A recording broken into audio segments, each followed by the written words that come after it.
Ladies and gentlemen, it is I, the diligent, vigilant, meticulous, sagacious, conscientious, analytical, methodical individual, the Chiseled Adonis, with another episode of the Assiduous podcast. And to my right, your left, have a special guest here. TJ, why would you want to be referenced? Just TJ. Yeah, my name's TJ Giacone. I'm the Director of Operations for Lacotte Consulting. Known Dave for quite some time now. Figured I'd pop in and share some fun, share some knowledge, and tell him that the Steelers ain't shit. Oh, wait, hold on. Talk about. Because we just started rolling. We can't go that direction. Because as you can see, we're both big sports fans here, right? Now, granted, I would assume of everybody here, we're probably the biggest football fans that are there. Oh, by far and away. Yeah, by far, right? So you're the resident Giants fan. Unfortunately. Right? I'm, of course, a Steelers fan. We're sitting, winning record, going to the playoffs, things of that nature. I can't say the same for yourself. In the depths of the Death Note, having a terrible time. It's been a while. It's been a long while. Yeah, in fact, I haven't been to the playoffs since, 2016? No. Was it 2015? 2 years ago. DJ. Right. Yeah, you guys won a playoff game. Yeah, that's right. I'll take that back. You beat the Vikings, mediocre Vikings. Yeah. Mediocre Vikings, that is. Minnesota, that is. But now with Daniel Jones, he's gone. Amen. He's gone. Amen. So what's going to be the plan for the future? What do you think? I don't know. I've seen a few different ideas that floated around so far. One is like, okay, continue the tank job and go for like Shador, go for Cam, Milroe, one of the above.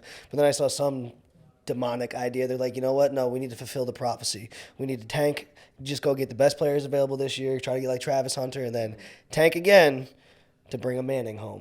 Bring a man? Oh, boy. Okay. All right. See if you can make a move to go get Arch. Mm-hmm. But I just don't know with this current front office that you guys have if acquiring the quarterback would make the huge difference. Because do you trust the offensive line?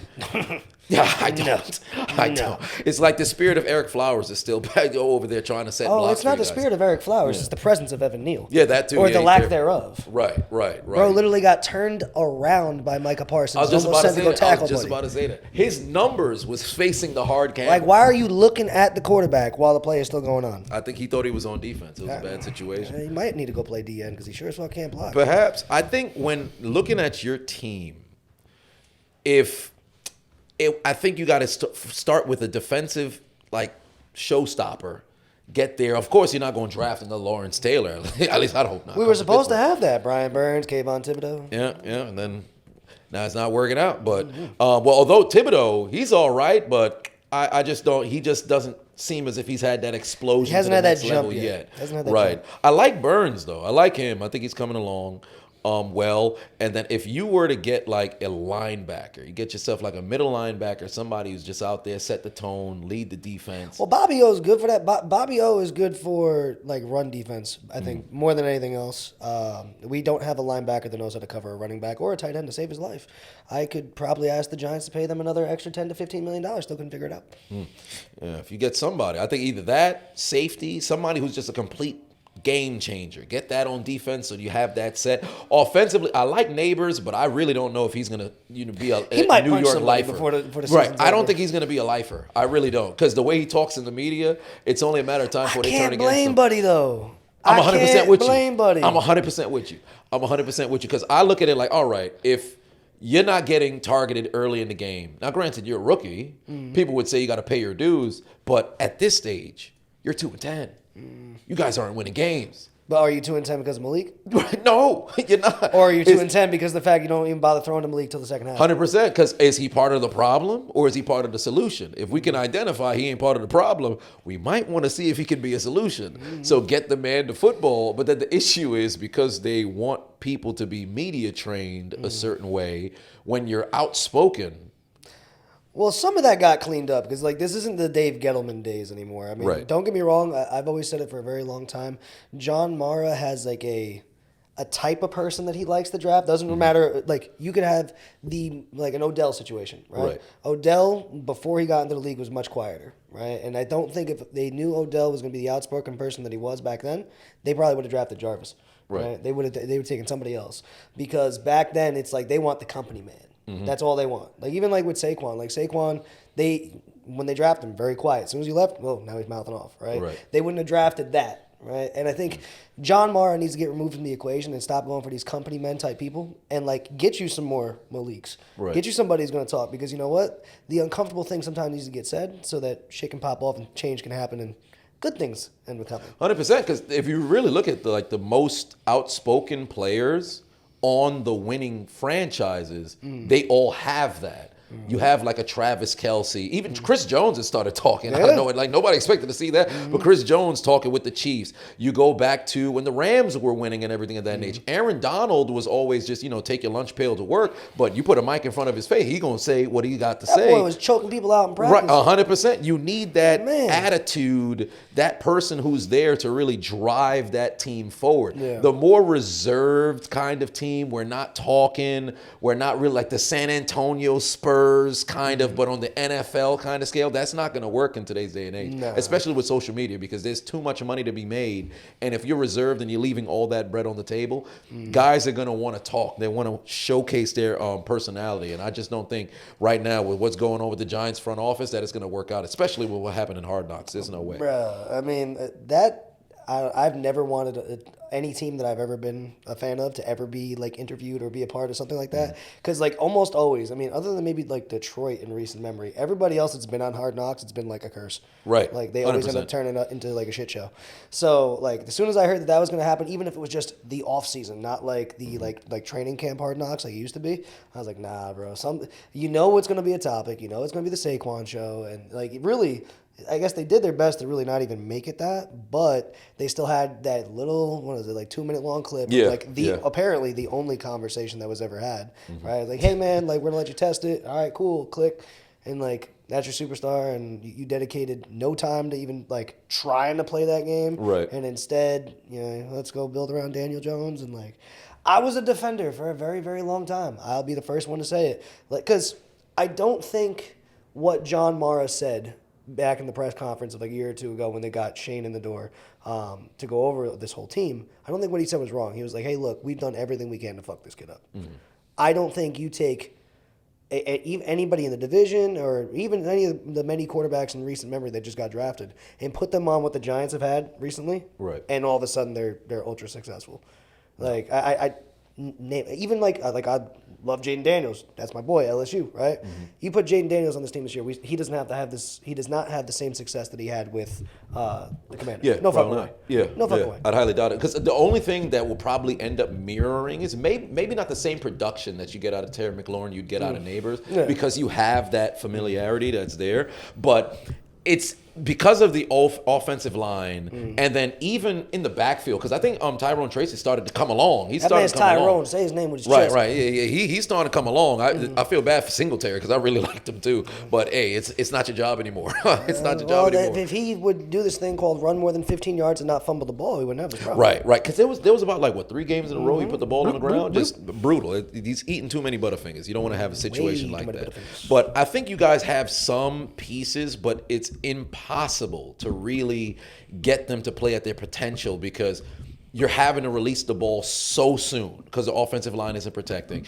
And then even still, I think the play calling, there's a problem because you have some guys where you want to have longer developed routes or whatever, but you don't have time. So maybe you should curate the offense towards, getting the ball out fast. If we know we only got 2 seconds, why the hell are we running deep developing routes? Why are we taking 5-step drops? What are we doing here? Or hell, even better, when we run those deep developing routes and there's 2 wide receivers wide open on a flea flicker and you just stare them straight in the face and instead of throwing the ball, you just eat a sack? Yeah, it doesn't make sense. Who did that? Oh, no, doesn't make any he's sense. Gone now. Right. Just hold it.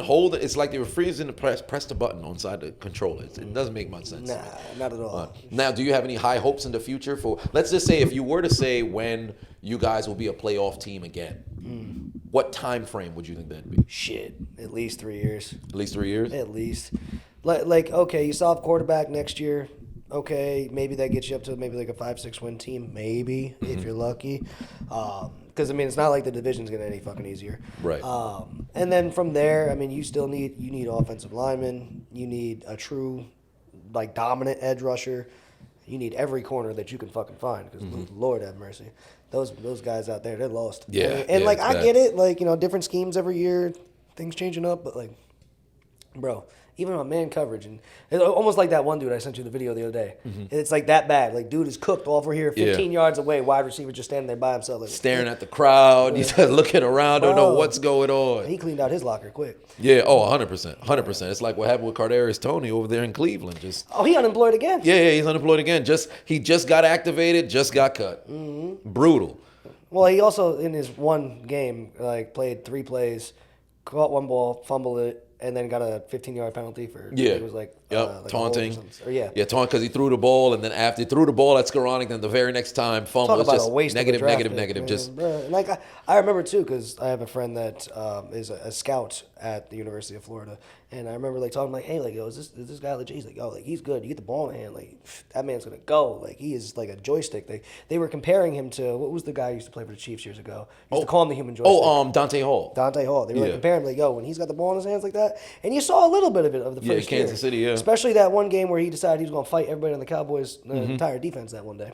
But then, like, after that, bro, I was like, bro, always hurt, always never showing up. Like, nah. He showed some flashes when he went to Kansas City because truly he was like the X factor that won them the game against Philly. He served no purpose last year against San Fran because they pretty much deactivated him. Hey, you guys won. Here's your ring. Get the hell up out of here kind of situation. But there's a lot of moments where players like that, I think once they get into their head, and now they start operating off of just pure emotion, but then the wrong way to go about it, rather than have it go in the positive route, it goes the negative route. And that seems like it's becoming the norm. It's time to just cut ties and get them up out of there. But you guys have made some bad decisions at receiver, like paying Galladay. Ooh. $72 million to do nothing. Nothing. Nothing. I don't even think he passed more than 25 catches in his tenure. He got one touchdown. Right. Oh my God. And that was from, who was that? That was a throwaway game against the Eagles at the end of the year. I think it was Davis Webb was playing quarterback. Wow. Okay. God damn. Yeah, I think that was the playoff year. And somehow, some way, like, that was the first time that he caught a single touchdown. $72 million later. It's brutal. Thank you, Dave Gettleman. Brutal. Oh my Lord. It's depressing. At least in the midst of the NFC East, there hasn't been a repeat champion since the Eagles. I think in like 2004. It's like 20 years. They had like the clean sweep at the beginning of the 2000s, and then every single year has been somebody different. The Commanders are coming. The Cowboys, I think they might rebound, but I predicted they was going to miss the playoffs. Nobody believed in me, and here they are. Right, they are really, really soon, because I don't know what they're going to do with Micah. And truly, the smart thing to do is pay him. But if you're unwilling to bring in the Brinks truck to go and pay him, and he goes elsewhere, well, you just screwed yourself. But well, on top of that, think of it. You already paid Trevon Diggs. Right. You already paid Dak. You just paid CD. How much money is left to throw around? Especially, even if you scrounged it all up to pay Micah. Yeah. Who else you gonna pay now? Right. You gonna have an offensive line? You gonna have everybody else? Because I don't know what the situation would be like if they were to overpay to where now you have essentially no money for the future. But then can you bank on that core group to go and make a run to the Super Bowl? Because that's what it's about. If you look at what Los Angeles did, where they just sold their soul to go and win that championship, they won and somehow rebounded off of a technicality because they had no plans last year of being a playoff team. They hit the bye week. People were talking about maybe Sean McVay may retire early. You got a hot wife now. You're already a champion. Why keep, Aaron Donald's going to go and retire. Why keep coaching? All of a sudden, Puka Nacua blows up. Stafford says, I ain't going nowhere. You know what? Why go on the shelf? I may be getting concussed here and there, a couple banged up and everything. My wife is saying she slept with my backup when we was in college. Who gives a damn? I'm going to sling these touchdowns, and then you go to the playoffs. Grounds for divorce immediately. 110%. Why would you even say this in public? Right. But then even with this year, they started off terrible. They go to the bye week. People are talking about Cooper Kupp might get traded to Pittsburgh. They're talking about where a Stafford could possibly be on the move, and then is he the quarterback? Because they were saying in Minnesota they're not fully in on Darnold yet, so maybe they might make a move. They come out the bye week, all of a sudden they're slinging, and now they're in the playoff, race. So sometimes, essentially selling out and cashing out just to bring in all these pieces or pay a bunch of people, it could work out in your favor, like the Rams. But more often than not, that almost never happens. We did it in 2016 with that defense, a $200 million defense. Lasted a year. Yep. And didn't even we went to Green Bay and got stomped because everybody decided. That was the one thing I didn't get. They went to Green Bay that year. Eli Manning's still playing. All the offensive skill players decided they're going to go out in the middle of the tundra that is Green Bay's field. It's like 2 degrees outside, if that. Snow coming down. It's like, hey, let's run out there shirtless and try to show like we ain't scared of the weather. Isn't it there? Of course, boat trip before that, yacht trip. Right. Okay.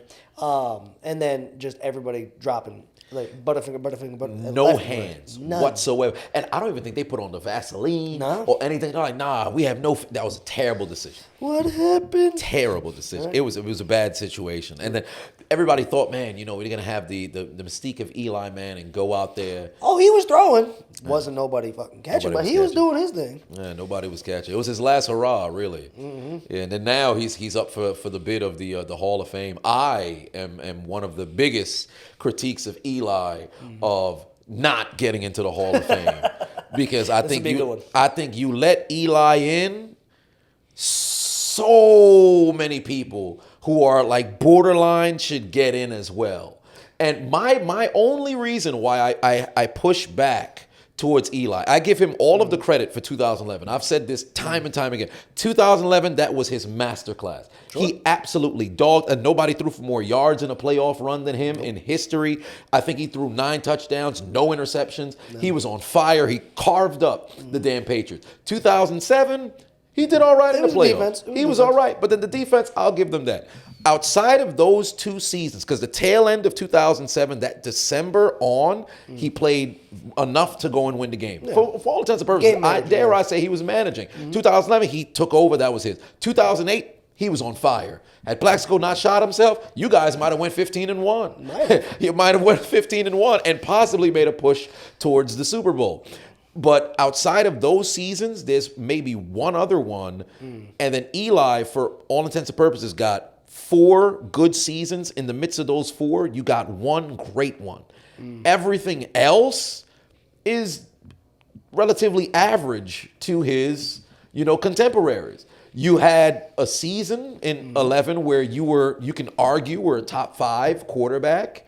And even still, that's somewhat borderline depending on where you would rank, because that season, people were going crazy. You had Rodgers had the greatest quarterback season of all time. You had Brady coming off of the MVP season. Manning was obviously out. Drew Brees had thrown for God knows how many yards that year. Right. I think that might have been the year that Stafford had thrown for 49 as well, whatever the case may be. Matt Ryan was doing everybody his thing. Was slinging. Yeah, everybody was slinging it that year. But my case against Manning is whenever they talk about Eli, they have to talk about Brady first. So it's like your case that you make for him, it's about somebody else. True, absolutely. But here's the big argument you could poke into that. Do you know who else is in the Hall of Fame, quarterback-wise? Joe Namath. Yeah, but the thing they played in different eras, right? Because the problem is, if you look at guys who played in like Crazy Legs Hirsch, you pull up these guys who played back in the day, compared to who they played against during that time, the game, I don't want to say it wasn't developed to a T or whatever the case may be, but the vast majority of them, if we were to compare them to now, you damn near got to start pulling people out the Hall of Fame. I mean, well, that's kind of the point, too. Because think about it. Like, I'm pretty sure, and y'all can fact check me on this, but I'm pretty sure he's got a losing record. Yep. And he's also got more interceptions than touchdowns. He does. And he's in the Hall of Fame with 1 ring. Eli Manning, up until maybe, I think it was just this year he got lapped, was top 10 in passing yards all time, top 10 in passing touchdowns all time. Might be off on that. He might be like 12, 13, something like that. Okay? And then he's got 2 Super Bowl runs, 2 Super Bowl MVPs. And then, of course, the caveat, like you talking about at the end, the asterisk, it's against the GOAT. Right. And, like, that is, like, I don't know, because the 2 people that actually beat Tom Brady in the Super Bowl are who? Eli and Nick Foles. Right. And, like, you're not going to throw Nick Foles in the Hall of Fame because of the fact that he beat Tom Brady one time. Because, again, the majority of his career does not back up, like, even making that argument.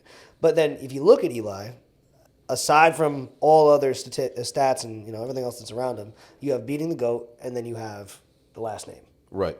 And like just that alone, like the politics of the situation, he's going in. Right. And like Right. I almost get the argument of like, well, yeah, he should go in, but it shouldn't be first ballot. It shouldn't be first ballot. It shouldn't be first ballot. But it's like, okay, argument made. But what's the difference between him just going in on the first time he's looked at versus the next? He's still going in. Yeah, because the thing with the first ballot, and I 110% support when Deion Sanders and, believe it or not, Skip Bayless had talked about there's like Hall of Famers and then there's Hall of Famers. There should be an upper room up in there, right? Because it'll never sit right with my spirit that Terrell Owens wasn't a first ballot Hall of Famer. Oh, of course. And now thinking about like with the Hall of Fame, and I truly do believe there should be an upper room that's in there, because you could look at some guys like a Deion, like a Montana, a Peyton Manning, Ed Reed, Troy Polamalu, Ronnie Lott, Reggie White. These guys should be in their own wing, because when you really talk about the story of football,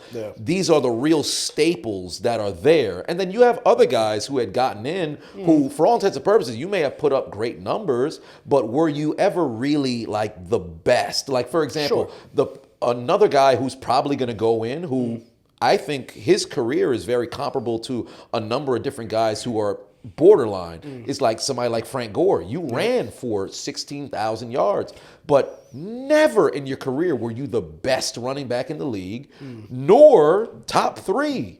You could argue top 5. He probably had a couple of seasons because he was incredibly consistent, but there was always a different guy who was in front of you. When he came into the league, LT, Sean Alexander, those guys were running the show. Then by the time he started to really catch his stride, that's when Adrian Peterson and Chris Johnson came in. Lapped him. Marshawn Lynch towards the early 2010s when he started getting going. Because Frank Gore, I think he really, when early 2010s when Harbaugh showed up, that was his time to shine. But you still had Adrian Peterson going for 2,000. Marshawn Lynch winning Super Bowls and running people over, everything of that nature. And there was always somebody who was in front, but you were incredibly consistent. I would look at him, Frank Gore, almost the same situation with Mike Evans. But with Mike Evans, it's a little bit different because you can make the argument, hey, he's still top 5 because he's Mr. 1,000 and everything. Yeah, that's going to be the thing. Like, he has the asterisk to go next to him where it's like, hey, look, he's never had less than 1,000 yards. Right. No, and A.J. Green was off to the same start and it still happened. Right. And it's one of those situations where when I look at the Hall of Fame, I'm like, man, there's so many guys who I think should be in that aren't yet. Like Sterling Sharp should be in the Hall. 100%. The fact that once they let Terrell Davis in and Kenny Easley in, I said, oh, they got to open up the door for Sterling. Because you played 7 years. The only other receiver who had put up better numbers than you was Jerry Rice. And your last season that you played, you led the league in touchdowns, everything of that nature. You got to be able to get in based off of the numbers. They have other guys where Kurt Warner, 2-time MVP, champion, everything. And I loved Kurt Warner. But really, that gap between Arizona and St. Louis, where he was just like, all right, I'm just chilling. We ain't really doing nothing. And then out of nowhere, my beard's a little gray. Let me give my wife something to talk about. I'm going to throw a bunch of touchdowns out here to Larry Fitzgerald and Steve Breston and Anquan Bolden. In the receiver realm, you have Anquan Bolden who's got numbers. I don't think he's going to mess around and get in. Brandon Marshall's got great numbers. He's probably not going to get in. Yeah. Chad Johnson, had he not headbutted his wife at the time, he would have probably got in. But Chad Johnson, you look at his numbers, it's neck and neck with Michael Irvin. But Irvin won those 3 Super Bowls and was. And that's the thing. It's like the committee is always going to value those team accomplishments towards the player, right? And especially when it comes to like a quarterback, and that's where, like, unfortunately, for the Eli haters in the section, it's like you can't argue it because, like, if you want to argue the fact that, like, okay, like Tom Brady is as good as he is because of 7 Super Bowl rings, then you start dissecting. All right, let's talk about those 7 rings. Right. First 3 were the defense. Can't argue with me otherwise. Yeah. Or I'm sorry, defense and a kicker. Yeah, defense and the kicker. He had his moments, though. I mean, against Carolina, the second half, I'll give him all of the credit for that there. But then it's not just a Herculean effort from one guy. Because, and even with Eli, a lot of people have been like, well, what about those somebody else who has 2 championships that they didn't win? well, I mean, Phil Simms, I think he got the 2, but Hostetler started in the second one. But Simms, and he played magnificent in the first Super Bowl, but if I look at Simms, he's not a Hall of Famer, right? And then even Plunkett got 2 with the Raiders, but Plunkett's not no damn Hall of Famer. Heisman winner, but he ain't no damn Hall of Famer. Damn. So, because for me, I just look at it like, man, I think ultimately he will get in. My argument is just primarily against like the first ballot, because the moment that but then it almost doesn't even matter with like the first ballot no more, because once you're in, you're in. Yeah, I think like the people who argue the first ballot thing, you forget that like there's people like Namath that exist that kind of already diluted the idea of like first ballot being this some super prestigious thing. And like I'm for the idea of trying to make it come back that way. But like I don't know, like what are you gonna do? Erase half the answers on the test already that are already filled in on the Scantron? It's tough to go back and do. You can't like retroactive it. So that's why I say like, look, you know what? Like with the people that are already in there, you really can't make the argument. Yeah, and that's where it's very difficult. Because with Namath, there's some technicalities for him in a sense, because there was a lot of gunslinger era. Like with Favre was the kind of guy where I could throw 5 interceptions, but although I threw all those picks, it really don't mean nothing, because by the end of the game, we're either going to win, or if the pick doesn't lead to a touchdown or a field goal on the other, it's a wash. You could consider it a punt. Bro didn't even know what a nickel defense was. He didn't. It was what was that over there? I think he was so far along in his career to where this was like right before he went to the Jets, and then somebody had to introduce, like, oh wait, okay. I thought it was something like I'll take from Mississippi. I thought that's what it was. But with him, he was somebody who's just throwing the ball, launching it, all this other stuff. Namath, somewhat of the same, but to a different degree, and he was playing with no knees. But that's not supposed to,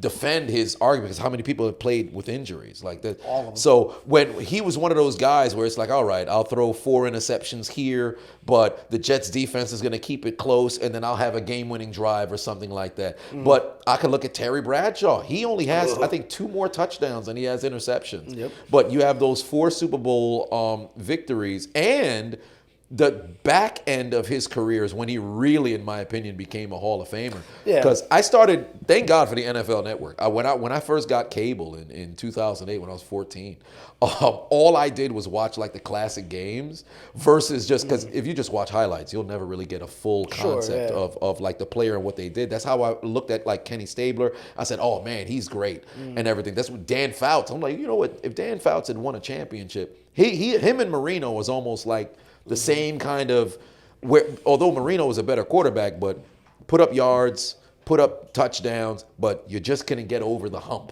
Yeah. And there's a ton of players like that who most should or already in the Hall of Fame, and then other guys who just haven't gotten the call, and truly I don't know if they ever will.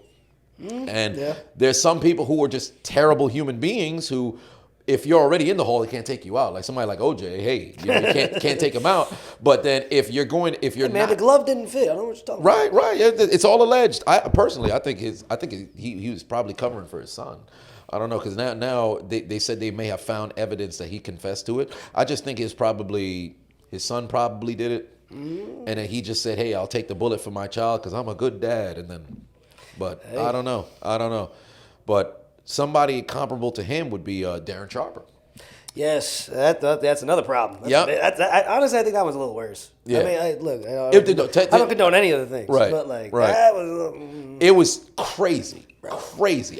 And what's wild was the first thing my mind thought when I saw it, I'm like, why would you do this when they already know who you are? You don't even need to do this. Yep. And then you were 3 years away from finally, being a first ballot Hall of Famer. You just ruined your entire, like why? This was not necessary whatsoever. But then if you talk about the greatest safeties of all time, I mean, he may be a terrible human being. You don't want to bring a woman around him, but my God, could he, pick off a football?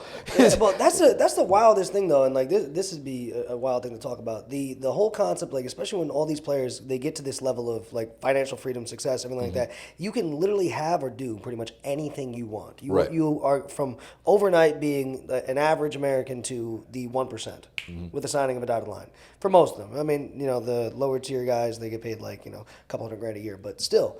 Even with that said, and you still end up putting yourself in positions and in places where you fuck around and you do things like what he did. Or who was Buddy? He used to play for the Cowboys. Used to be fighting strippers all the time. Was that Pac-Man? It might have been Pac-Man. think it was Pac-Man. Yeah, it might have been Pac-Man. Yeah, late 2000s. He was swinging on people in a strip club. And Right. like When he came over from Tennessee, I believe that's when he started. Yeah, he started wilding. Bro, like go home. Right. Like what are you getting involved in all this stuff with? Or even the guy who played for the Giants, he was a Georgia cornerback.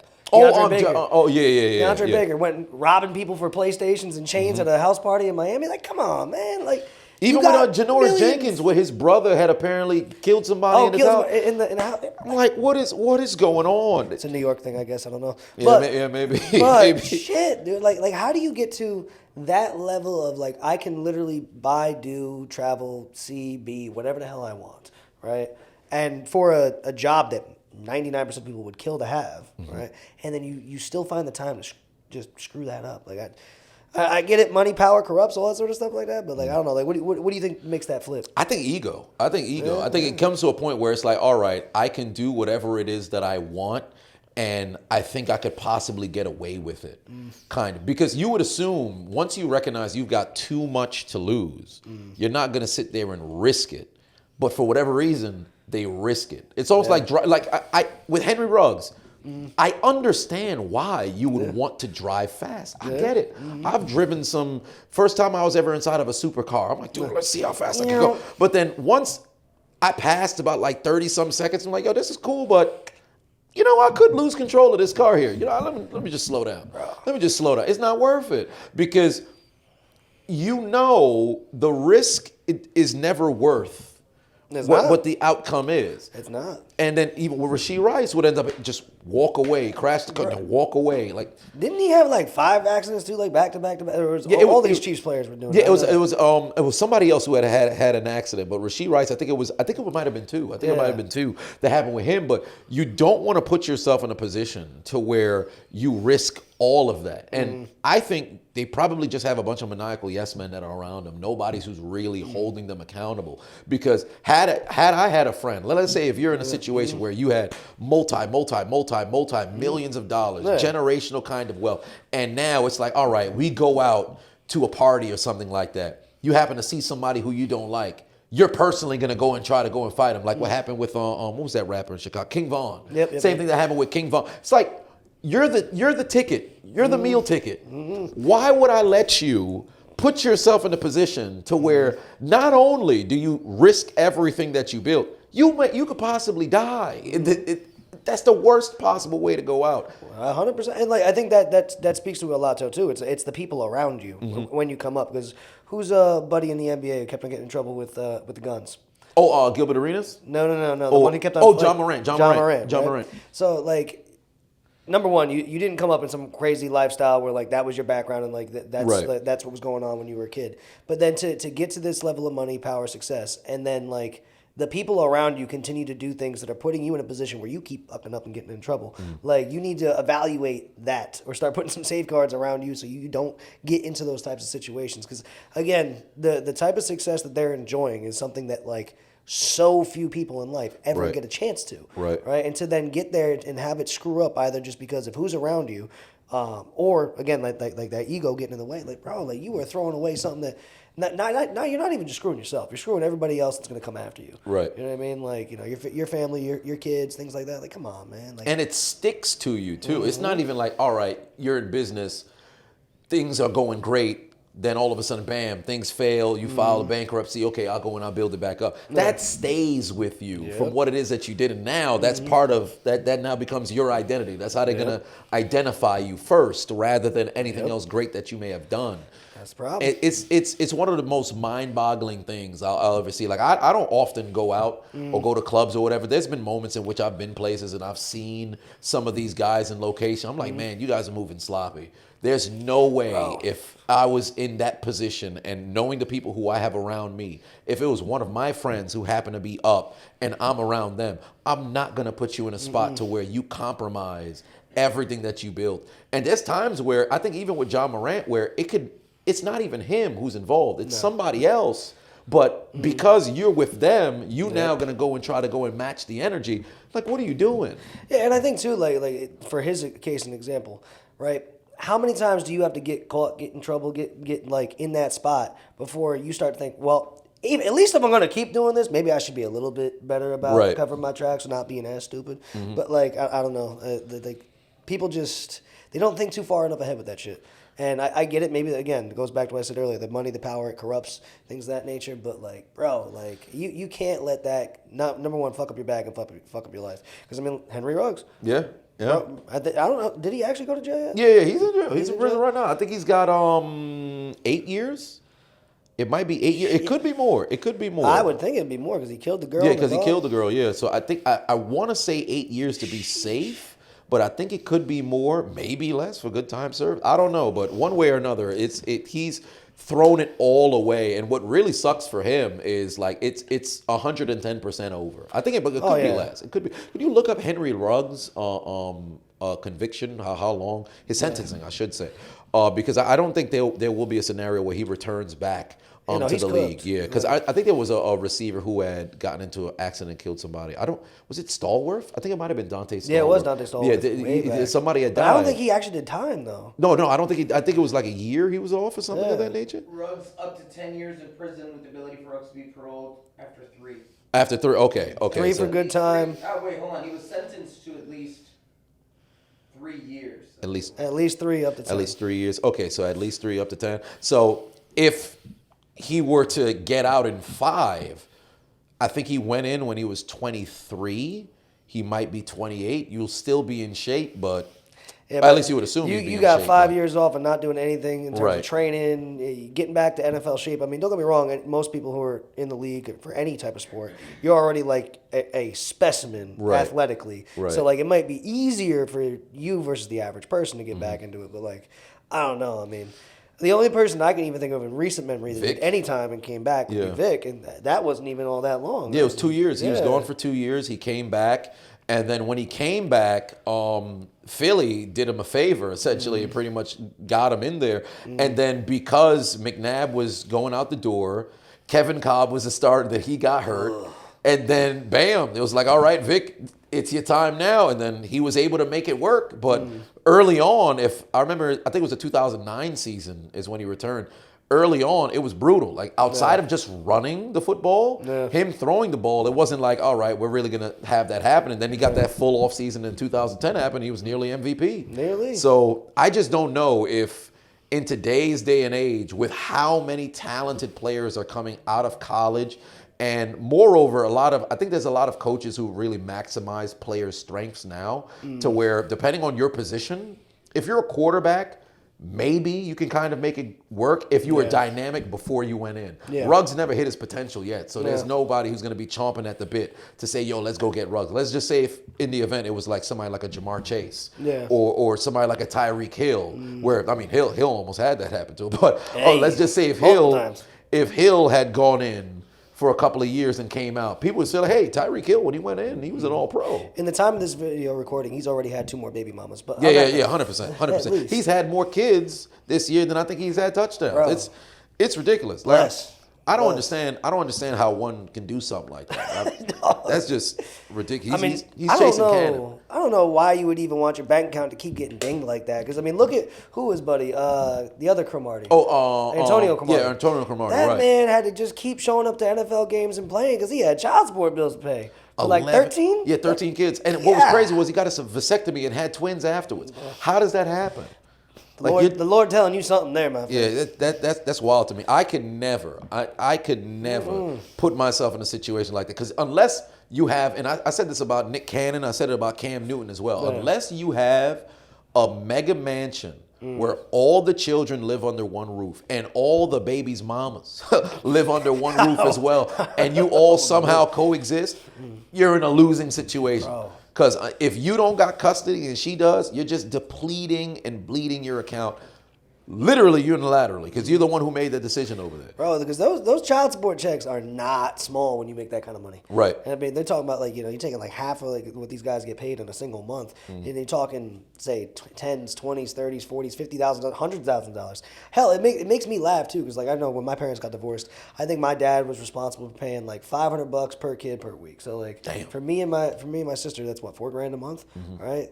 These guys got multiple kids, multiple baby mamas, and they're got 300 times the salary. Right. I don't want that check. I don't even know the inner workings of like how they would gauge the percentage on the child support. I don't know if they do it by the gross, if they were to do it by the net. I think it's gross, but then they also factor in like, all right, what are you as the parent covering and taking care of? Like, right. Are you taking care of the health insurance? All right, cool. We got to take that into account. That's gonna be like a deduction off the top, right? Like, all right, who's taking them to school every day? Who's paying for the gas? Who's paying for the field trips? Whatever the case. Like they factor all that stuff in. But I mean, at that level, those types of things, they can't even really make that much of an impact unless your kid's got some like multi-million-dollar health insurance policy that nobody knows about, but that's insane. I don't know. I think of that and like I see them, like people like the Cromarties and whatnot that continue to run into these issues. I'm like, bro, like you didn't think maybe like just maybe where it got them, right? Just maybe, right? Clearly the other options aren't working. Just maybe. It's just or maybe even just don't sleep with somebody who you actually wouldn't want to have those damn kids with. Because I'm all about, hey, go have your fun. Hey. Do what you got to do. Yeah. Go have your fun. But you got to keep that in the back of the mind. Like, hey, if something were to happen here, am I comfortable with what this end result would be like? Because I understand when the horn gets on you and you thinking like, yo, boy, you horny? You Bob, that's the last thing that's on your mind. Oh, true. But, I mean, I'm all for the idea, especially you young, you got all this money, you want to travel, do your thing, see all these girls. Like, bless, do it. But do it smart. Yep, be smart. Because otherwise you end up playing in the NFL until you're like 38 years old, getting torched by these 21-year-olds every week, and you're wondering like, damn, how am I even gonna get on the field? Like, and you hoping the coach is gonna give you a chance. What happens the second? Because I mean, all these kids. I mean, even when he was active and in his 20s and 30s, these kids are young. He's got to pay until they're 18 years old at a minimum, right? Depending on all the agreements with the baby moms, bro. Like, what happens when that NFL money dries up? Yeah. Because it will. Because unless you're in a situation where you have enough of star power to where you can walk anywhere else and the name carries enough weight to bring, eyes there. Because believe it or not, like Chad Johnson, now he has that. Thank God for Shannon Sharp pretty much giving him that. Because people amongst the football world, we all knew, Chad Johnson somewhere, we want to tune in, hear what he's got to talk about. And now the world is introduced to that. So now after he gets done with whatever it is with Nightcap or whatever the case is, he could always find work. Yeah. Terrell Owens, we thought that would be the case for him because he was a star power kind of guy. Yeah. But it didn't work out like that. It was very, niche, just to football. People didn't really care too much outside of that. And I think he ended up losing money, but then made his money back. So I'm happy he's in a good spot now. But it's not always going to be like that. Somebody like Odell, he was able to, I think he might still be the most followed football player Probably. Currently, right? But then taking a look at his career, he's in Miami, not really doing anything. He was in Baltimore last year. Participating. And his last hurrah was with the Rams, and then he had gotten hurt. So for all intents and purposes, I think this might be it for him. And he's got a small window, I think within maybe 3-some years, to ingratiate himself into the media or find something that can become that money printer for moving forward, or maybe if your investments work out in his favor, because I know he said something about Bitcoin as well. He got paid in crypto with was it Russell Okung or was it Michael Orr? I forget. It was Russell. Yeah, it was Russell Okung who was able to turn his half of his contract into Bitcoin. So now that's just printing money, so you're good. Because the NFL money will dry up because they're not going to continually go and pay you out and all this other stuff once you're done. So. And it's not like, who's that, Bobby Bonilla? Oh, yeah. With the still Mets. collecting checks. Yeah. $1 million a year every year for $1 million like 30, a year. 40 years, whatever the hell. Yeah, it was something crazy. I don't know when the cutoff period will be. I think Magic Johnson may have had a contract with that like that too, where it was like 25 years and like $1 million each year, but then he's been able to turn that into $1 billion franchise. Yeah, he turned out all right. What he's got going right. He's just winning. I don't know how many total championships he has across everything because he had a spot in the Sparks. He was with the Lakers and the Dodgers. He's now in with the Commanders. So he's just making he's printing money. Bro, that's a different level of wealth. Right. And at that point, you're just moving money to make money, and Right. You get to sit with your Like people. you're money laundering yourself. Either that, or essentially. you start going out there doing side quests like Shaq. Yeah. Shaq's on every commercial. Like him and The Rock.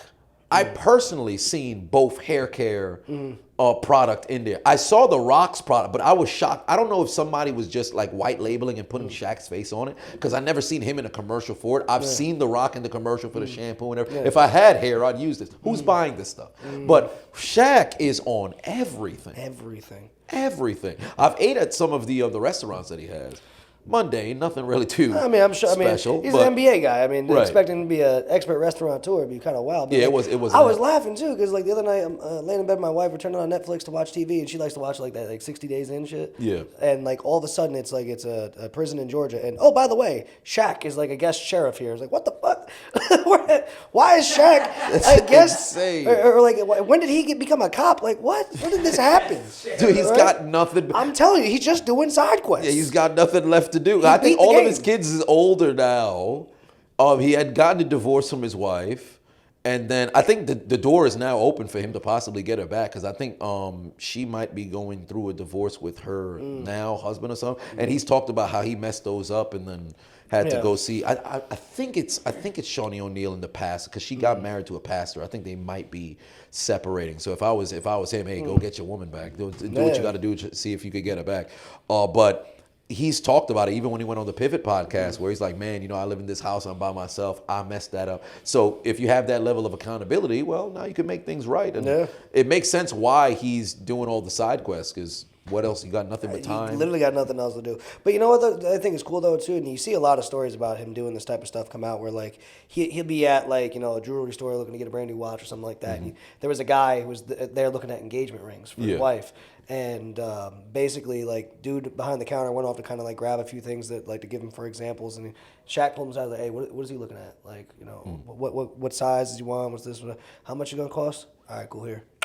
Right. Yeah. Take care of it. Done. And the guy walks back like, yeah, your $50,000 ring just got paid for by Shaq. Like, what? Right. Like, that's cool shit. Like, I like that. I like awesome that stuff. Because I myself, I've always been like kind of against like willfully recording stuff like that. Like if you just do stuff out the kindness of your heart, you don't go try to go and get the validation from the public. Because I understand there's enough negativity that's out here. You can combat that with positivity. It just feels a little bit weird when you have to be the one who records it. But stuff like that is always awesome to see, because ultimately if you make all that money, you want to be able to go and give back. And even if you don't even make that much money, you can make somebody's day. Like you buying halal chicken over rice for like $5, at least when it was $5. I think it's maybe inflation. Like 10 now. Yeah, inflation is getting it. But just going and grabbing like a meal, seeing somebody who's, perhaps homeless or something like that nature, just going and giving something to that. Or maybe you could go to regular, like a Dollar Tree or something. If everything's supposed to be $1 in there, let's just say if it ain't. But let's just say if it's an additional like $30-some or something, well, you could cover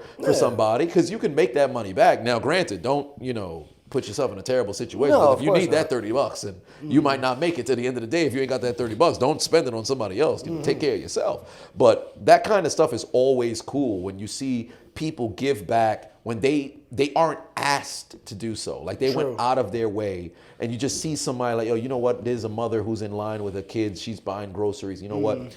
I'll cover the groceries for you. And it's just regular, small, cool stuff like that. One of the things that I want to do is maybe I might do it this Christmas season, where go out and like give out like presents, maybe like a toy drive, something like that. Just maybe not so much partner with a foundation to do it, but just go somewhere like, just hand stuff out, spend like $1,000 on like toys or something like that, give stuff out. Yeah, no, stuff like that is cool to do, because I mean, again, it's the little things that you can do that can like impact and make a big impact for somebody else's day. What's going on? Because I mean, like especially here in Miami, like you see the homeless around all the time, and like where you can give them a hand, because not everybody, because I know there's a lot of like conflict around that. It's like, oh, well, don't just give them money because some people are messed up. They're gonna go use it for drugs and shit like that. And like I get that. So it's like, okay, if you're gonna go out and like get them the food, right, or get them the drink, or get them the hoodie, the jacket, the umbrella, whatever. I think that's really good stuff to do. But like, I can't stand people that try to like make themselves feel important by like filming that. Like, look at me, I did this, I did a good thing. Like, bro, like, come on, man. Like,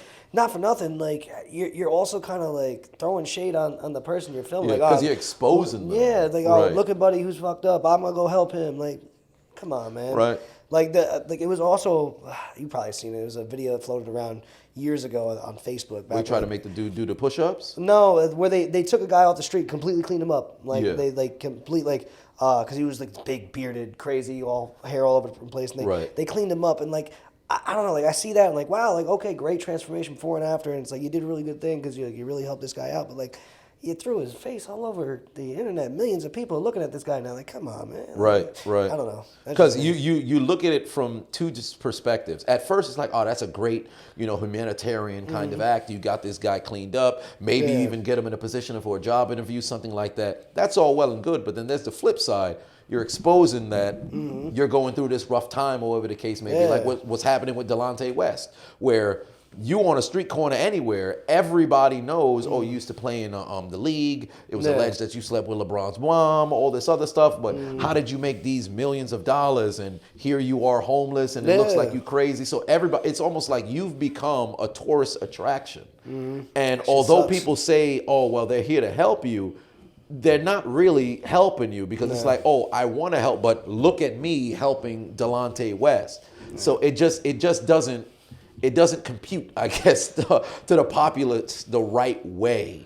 Well, I think it takes away from the idea of you actually doing a nice thing. Right. Because why are you doing the nice thing? Yeah. Are you doing it because you're doing this out of the kindness of your heart and you think it's a good thing to do? Or are you doing this for people to think that you're nice? Right. Because I think at best, you could probably just, although I think maybe people would have to invest in a bit of editing skills or whatever, you could always, if you were to record stuff like that, you could just blur the people's faces. So that way people wouldn't know who they are. Because who knows, sometimes people could just have cut contact with people. Then you just find out, oh, wait, I've known this guy for 20 years. Yeah. I had no clue. I've been trying to find this person. What's going on? So sometimes things like that, I just don't know if it should just be public per se. You could just put that behind closed doors. Although I do enjoy the positivity, it's just when it comes off as if you're trying to gain something from it and you're like one of those look at me kind of things, I got problems with that. But if you're just willfully like pulling like a Shaq thing, going somewhere, now it doesn't have to be at a certain price point. Because there's going to be some people like, oh, well, so you're telling me if I can't spend $50,000 on a ring, then I can't give back? Like, no. It could be as low as $1. Hell, it could be 50 cents. I don't know how much they selling chips for now. Last time I went to a store, they were talking about $1. I almost consider doing a crime. That's ridiculous. You go to the gas station right here, it's like $2.50. Oh, see, that's crazy. I can't do that. Miami prices, man, it's different. Yeah, that's why I'd love to say that's why I enjoy New York, but New York price is just as bad. Bro, New York, you pay freaking $5,000 a month for a 300 square foot closet. Yeah, it's a bad with situation. no utilities. Yeah, it's a bad situation. Pizza, slice of pizza is now $4.75. This is ridiculous. That is absolutely a sin. Yeah, it's not right. Like the dollar slice stores in the city that are in Manhattan, soon enough they're going to start to increase their prices, and then it's going to be a wrap. I can't do it no more. What are we going to do when we're wandering home drunk at 2:00 in the morning? Right. That was I spent all my money on the beer. Yeah, 100%. Yeah, that's what made New York so beautiful. The city that never sleeps. You're supposed to be able to go and get stuff at an affordable price. The halal carts are now running for like $10 for chicken over rice. Getting crazy right now. Bro, can't do it no more. You used to be able to get fried chicken and rice too for the same price. Fried chicken and rice. The chicken spots would stay open incredibly late. Mediterranean places always open. You could find a different cultured dish open at 3 a.m.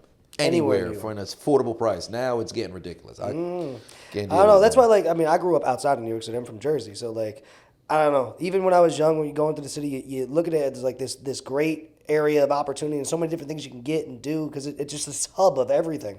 But I feel like now, I don't know, as an adult, I look at it and go, damn, that is it's a money suck. Right. And two, it ain't all that it was cracked up about 10, 15 years ago when I was young. That shit's changed. Yeah. That shit's changed. Constant construction, smells from sewers that you can't really describe that may burn your nostrils. And I think you spend a week in the city, by day 4, it's like, all right, I think I've seen everything I wanted to see. I'm ready to go home. It's like now going to Vegas. Now you're going to start seeing all the things you didn't want to see. Right. It's like going to Vegas for me. Although I really enjoy Vegas, but you never stay longer than 4 days. Never stay longer than 4 days. I don't know too many people's pockets that'll afford them more than 4 days with that. Yeah. Me too, because I like to gamble, right? But I have a very specific rule with myself, right? Because I know, especially because my grandfather, he was pretty bad with gambling. I don't think I have the addictive personality to ever get the way he was, where it's like we're going to AC every weekend. I'm spending thousands on the slots. It was to the point my grandfather used to get the penthouse of the Tropicana and AC comped. Golly, wow. Bad. Wow. Bad. Oh, that's bad. So, like, me, I have a rule. I like to play blackjack. I like to play roulette. Okay? I'm taking out $500 out the ATM. If I flip that, turn it into something big, I'm going to keep playing. All right? But if I hit zero, that's it. Yeah. Walking away. Yeah. I give myself a little, like, pension on that, if you want to call it. And that's it. Like, I can't let it go that far. Like, I know if I was in Vegas, shit. Yeah, pull out what you're willing to lose, and then from there it's like, hey, that's the cutoff. It doesn't matter if I went from $5 to $2,000, went back down. Like, no, if I take out another $500, I can get it back. No, that's the demon right there. Let that go. Don't do it. Don't do it. Man, gambling for me is it's brutal. It's brutal. I've had my highs, I've had my lows, I've had situations where I've won. I think my biggest win was maybe about like four some thousand. I ended up losing all of it in the evening. Just kept going and going. And that's just where everybody ruined fucks it. up. Right. Absolutely ruined myself. But it's fun when you're winning. It's incredibly fun when you're losing. But then when you start losing, it's like, oh, jeez, this bad. This bad. Bro, I mean, like, it's like I still do like a lot of like sports betting because thank God now it's legal here in Florida. Yeah, Thank you, Hard Rock Bet. But like even with that, like I've gotten to a point where like I'm like, all right, cool. What I like to do is I'll do like a $10 to like $50 really long leg parlay. Right. It'll be like 7-8 legs you got to hit in order to make this thing hit. But you know, if I win, I'm gonna win like $2,000, $3,000 because of how wild or crazy the leg is that I picked. All right, but if I lose, 10, 50, $100, like it's not gonna dent me that hard. So like I look at that and go like that's safe for me, and it doesn't let me again go over that hill and turn into what my grandfather was. Right. Because you're looking at it like, all right, the amount of money that you're willing to go and risk, it's like, okay, if you're giving up a dinner per se, so if you're all right, drop $80 on this particular parlay, this leg. If it hits, great. If it doesn't, well, I guess I just missed out on dinner or whatever the case is. I'll just stay in, I'll eat in, I'll cook something or something like that. So you just try to be a bit more conservative in that realm, because I know some people who have put some money behind the most ludicrous types of things. I never got that shit, man. I never, because like there was a movie that came out too not too long ago. It was about that girl. She was running all the professional poker games out there. I think it was in L.A. And it's like it's got like Tobey Maguire's the one who's like depicted in it, but like is not actually like said as. Oh, I know what you're talking about. I know what you're talking Molly's about. Yeah. I forget the name of the movie. Boy, I forget the name of the movie, but I know what you're talking about. But I look at the shit that you would see in there. It would be like these degenerate gamblers would come in and like sign away their house, or take out like these huge like $250,000 loans from these loan sharks. I'm like, bro, like. Number one, like, please let me see the game that you're playing with that kind of money. Number two, like, when that fucks up, not if, when that fucks up, how fucked up are you about to be? Right. Like, you are about to set yourself so far back in life, but have people, loan sharks coming at you with bats trying to collect this money, or banks putting you into bankruptcy over this shit. Like, dude, like, it ain't worth it. Like, even if you took that $250 and you flipped it and you made it into $1 million, that chance of that fucking up was still way too high for me to even say no. It's like when I was watching the movie Focus with Will Smith and Margot Robbie, and then there was a moment where they started betting on, like, I guess somebody standing up and then this person, like a fan and all this other, and it was all a setup on the guy. But when I was watching the movie for the first time, when they started, he kept saying, all right, let's double it, let's double. I'm sitting there in the theater like, what are you talking about? Bruh. I started physically getting sick, because why are you still going? You got what you wanted. Then when you actually do have the win, you don't walk away. Then when you're losing, you keep going. Like, oh no, I'm gonna get it back. Just double enough. It's the worst situation you could possibly do, because I can never imagine being at a table, putting my house up or putting the car up. You lose, and now you gotta sit with that, because there'll come a point where it's like you're bluffing per se, because you're gonna keep saying, no, I'm gonna put this up, I'm gonna put this up, I'm gonna put this up. When you've got nothing left to put up, and they're just staring at you like, all right, well, what else you got? I'll take it. And they will. They'll take whatever you got. And they will. And because you're so desperate, a piece of me feels like when you do eventually win, they might just be like, oh, you know what? How about no? How about then what? Are you ready to go to the next level as well? Most people aren't.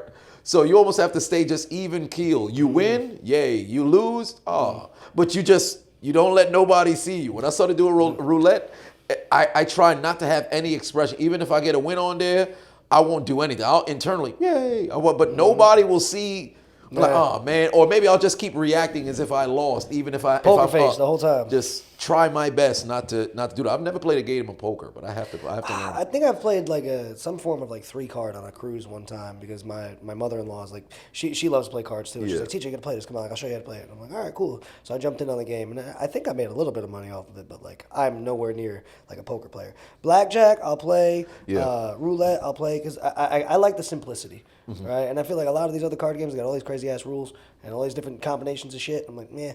Keep it simple. Don't go over 21, right? Right. And land on the right colors. Yeah, don't be like a Dan Campbell. Hit on 20. That's ridiculous. Don't Bruh. have a situation like that. That'd be a bad. Bro, I seen a post today from Dan Campbell. It's like 1 like and I'll go for it on 4th and 1. Right? Yeah. Dan Campbell has liked this post. Okay, that's what you asked for. Exactly. That's the type of guy he is. Dan. That's the type of guy he is. I would not be surprised if he would like put money on Kadarius Toney game-winning touchdown in the Super Bowl. He doesn't even have a job. Why would you put the money on him? He'll do that shit. He'll do it. 100% he'll do it. But ladies and gentlemen, boys and girls, children of all ages, there's been another great episode of the Assiduous podcast. I am your host, D, diligent, vigilant, meticulous, sagacious, conscientious, analytical, methodical individual, D, Chisels Adonis, my special guest here, TJ. To my right, your left. Make sure you guys hit the like button, subscribe as well. If you haven't already, we appreciate you. We'll see you very next episode. Those.